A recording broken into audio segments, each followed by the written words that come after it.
अखिल भारतीय विद्यार्थी परिषद तथा SGRR महाविद्यालय के छात्र संघ पदाधिकारियों द्वारा गुरु राम राय विश्वविद्यालय के कुलपति के विरोध में विश्वविद्यालय में लगातार शांतिपूर्ण धरना प्रदर्शन जारी है, जिसमें कुलपति डॉक्टर यशवीर दीवान का पुतला दहन किया गया है। विश्वविद्यालय तथा महाविद्यालय की 12 सूत्रीय मांगों को लेकर प्रदर्शन जारी है। मांगों को लेकर विश्वविद्यालय प्रशासन का रवैया नकारात्मक दिख रहा है। विश्वविद्यालय प्रशासन की ओर से न कोई मिलने आया है, न ही किसी ने कोई सुध ली है। छात्रों ने यूनिवर्सिटी पर बैक पेपर के नाम पर पैसे वसूलने से लेकर प्लेसमेंट स्कैम का आरोप लगाया है। साथ ही उनकी यही मांग है कि हर सब्जेक्ट में रीचेकिंग करवाने की सुविधा भी दी जाए। आइए आगे सुनते हैं क्या है पूरा मामला।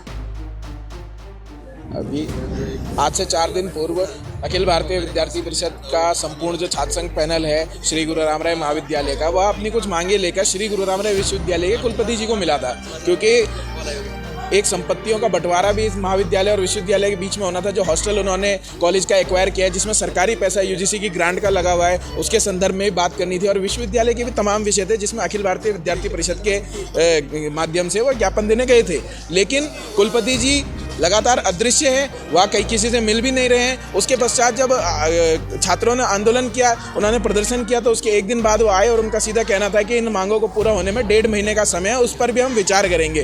तो इस विचार के लिए और 1.5 महीने के समय के लिए अखिल भारतीय विद्यार्थी परिषद बिल्कुल भी तैयार नहीं है। अखिल भारतीय विद्यार्थी परिषद चाहती है कि इसका तुरंत समाधान हो, और जो वो मांगे हैं बहुत छोटी छोटी मांगे हैं, ऐसी मांगे भी नहीं है जिनमें 1.5 महीना लगे। अगर वो बड़ी मांगे होती तो हम भी मानते कि ऐसा हो सकता है कि समय लगे, लेकिन छोटी छोटी मांगे मैं आपको बताना चाहूँगा।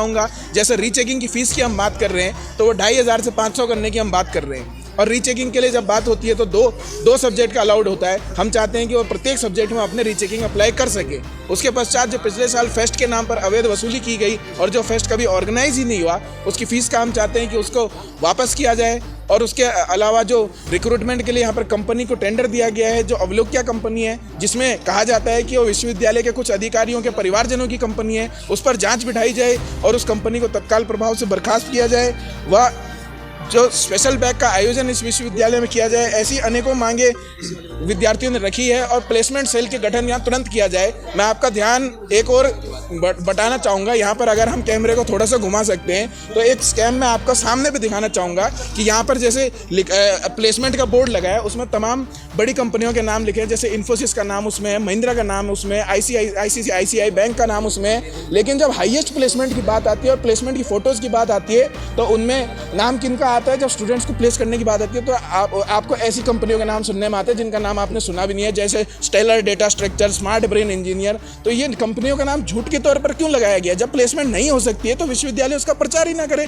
हम यही बात करना चाहते हैं, लेकिन कुलपति जी लगातार नदारद हैं। और उसके बाद जब वो मिलने के लिए भेजते हैं तो हॉस्पिटल के PROs को भेजते हैं। क्या हॉस्पिटल के PROs हो सकता है वो बहुत अच्छे पढ़े लिखे होंगे, बहुत अच्छे ज्ञानी होंगे, मैं उनका बहुत सम्मान करता हूँ, लेकिन क्या हॉस्पिटल के PRO को UGC की गाइडलाइन का उतना ज्ञान होगा जितना कुलपति को होगा?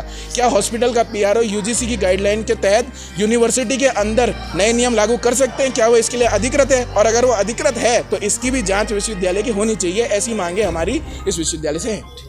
हम लगातार 3 दिन और 3 रात से यहाँ पर धरने पर बैठे हुए। हमारी जो मांगे, मुख्य मांगे हमारी शिक्षा को लेकर ही है।